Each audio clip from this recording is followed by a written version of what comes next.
আজকে আমরা বানাবো চাল কুমড়ো ফুল দিয়ে বড়া। তো সেই কারণে আমি মাঠে চলে এসেছিলাম, এখান থেকে কিছু ফুল সংগ্রহ করছিলাম আর দেখলাম বেশ ফুল হয়েছে, বেশ ভালোই হয়েছে। আমি অনেকগুলো ফুল পেয়ে গেছিলাম। বাড়ি ফিরে চালের গুঁড়ো, কিছু বেসন, একটু হলুদ, একটু লবণ এবং পরিমাণ মতন জল দিয়ে একটি পেস্ট তৈরি করা হয়েছে। এরপর তুলে আনা যে ফুলগুলো ছিল সেগুলো এই বেসনের মধ্যে ভালো করে মাখিয়ে নিয়ে তেলের মধ্যে ছাড়া হচ্ছে।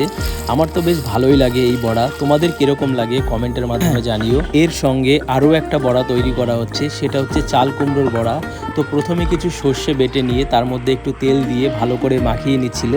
আর এখানে দেখো দুটো পুরুট নিয়ে তার মধ্যে বেসন মাখিয়ে তেলের মধ্যে দেওয়া হচ্ছে। এরকমভাবে বড়া বানানো আমি এই প্রথম দেখলাম। তোমরা কখনো করেছো কিনা অবশ্যই কমেন্টের মাধ্যমে জানিও।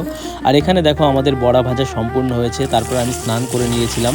স্নান করে আমার খাবারটা বেড়ে নিয়েছি। মা আজকে রান্না করেছে ডাল এবং বড়া আর একটু তরকারি। ভিডিওটা যদি ভালো লাগে একটা লাইক করো, চ্যানেলে নতুন হলে চ্যানেলটিকে অবশ্যই সাবস্ক্রাইব করো। বাই।